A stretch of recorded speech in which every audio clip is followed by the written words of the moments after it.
The mid-1960s were a great time to be alive if you enjoyed low-grade, constant nuclear terror.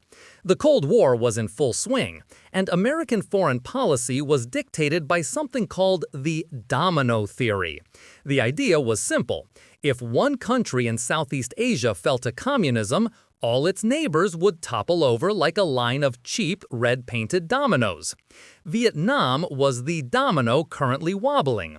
The U.S. was already there, but in an advisory capacity, which is a polite way of saying they were getting involved without admitting they were getting involved.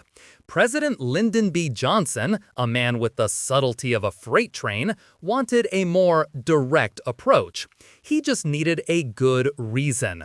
A really good, unambiguous, preferably televised reason to go all in.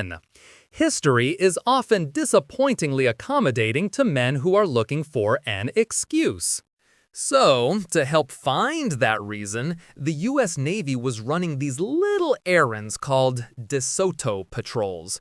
These involved sailing destroyers like the USS Maddox really close to North Vietnam's coastline to hoover up electronic signals intelligence.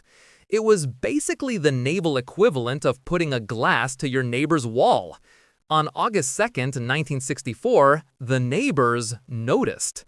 3 North Vietnamese torpedo boats, likely annoyed by the high-tech eavesdropping, came out to play. A brief, messy little firefight ensued.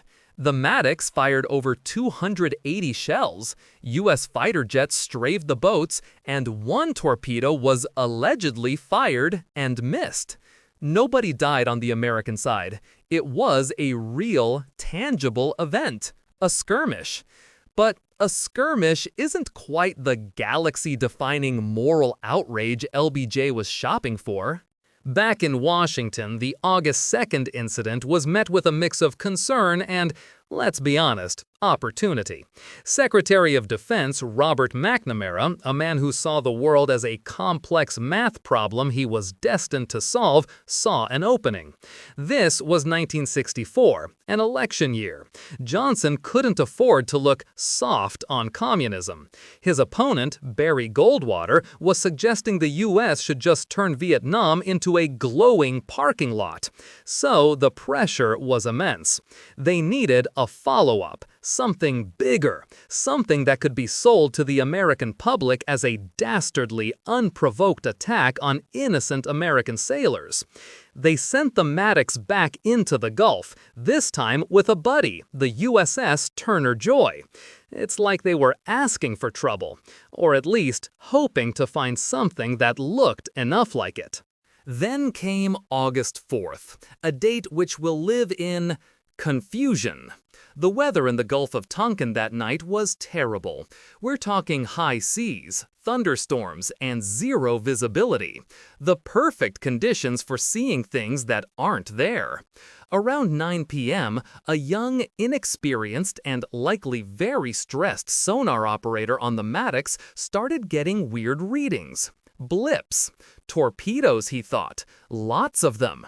The ships went into a frenzy, zigzagging wildly, firing blindly into the blackness.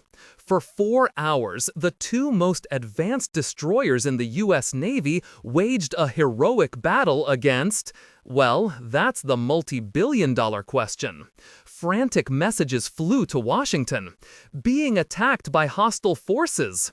Multiple torpedoes in water. The narrative Johnson needed was being written in real time by a couple of very spooked sailors. The evidence for this epic naval battle was thin. Commander James Stockdale, a pilot flying overhead, had the best view. His summary?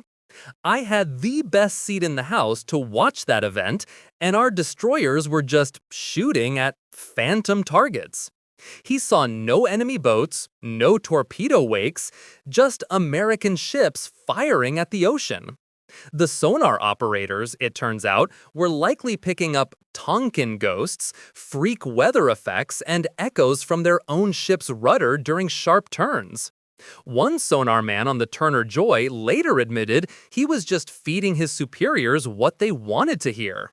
The pressure to confirm an attack was immense. You had nervous kids, faulty equipment, and a violent storm. It's not a conspiracy, it's a recipe for a very expensive, very consequential misunderstanding.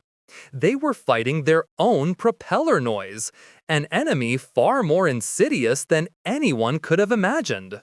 As the sun came up and adrenaline faded, the on-site commander, Captain John Herrick, started to get a sinking feeling.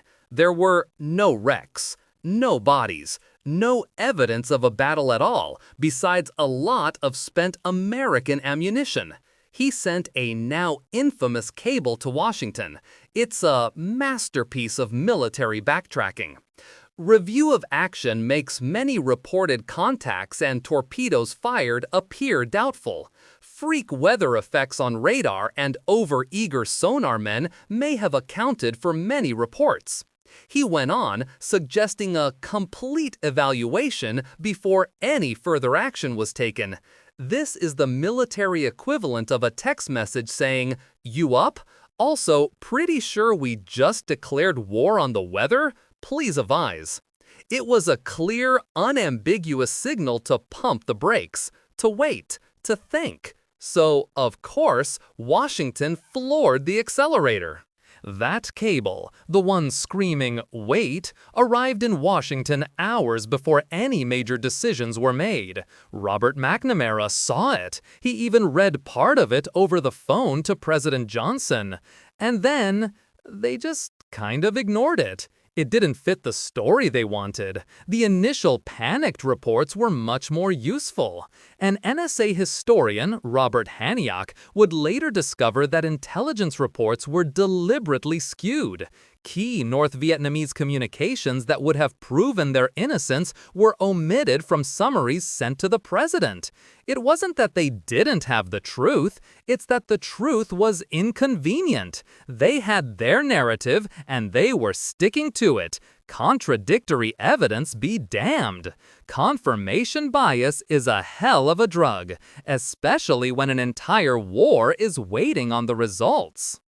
With the inconvenient doubts safely tucked away, it was showtime.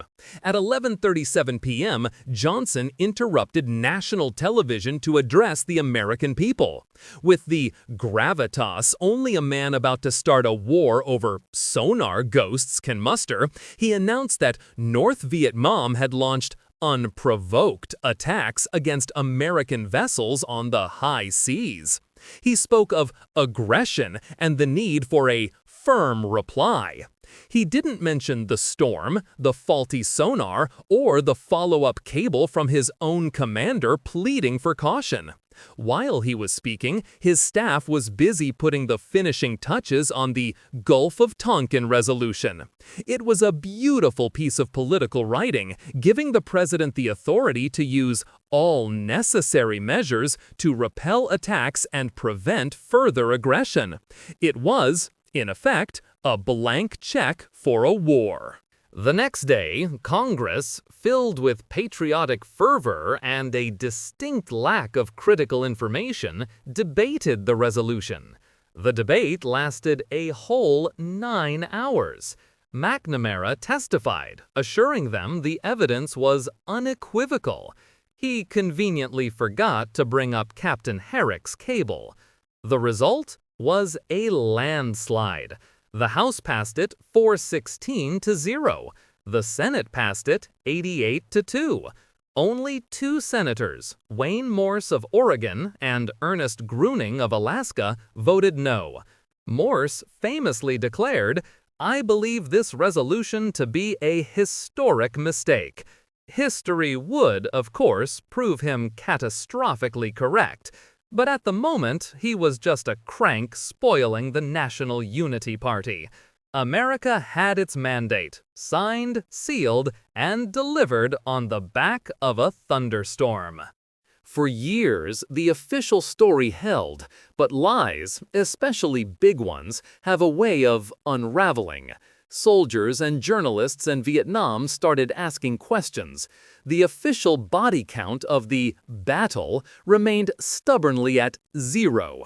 Then, documents started getting declassified. Memos, cables, internal reports. The Pentagon Papers in 1971 exposed the pattern of deception. But the real smoking gun came in 2005 with the declassification of that internal NSA history by Robert Hanyok. He didn't just say the second incident was doubtful, he concluded that no attack happened that night. He proved that intelligence officials had deliberately skewed the evidence to support the administration's claims. It took over 40 years for the full, unvarnished truth to be officially acknowledged by the government's own historians. So, what was it? A grand mustache-twirling conspiracy to lie America into a war? The reality is probably something more mundane and therefore more terrifying.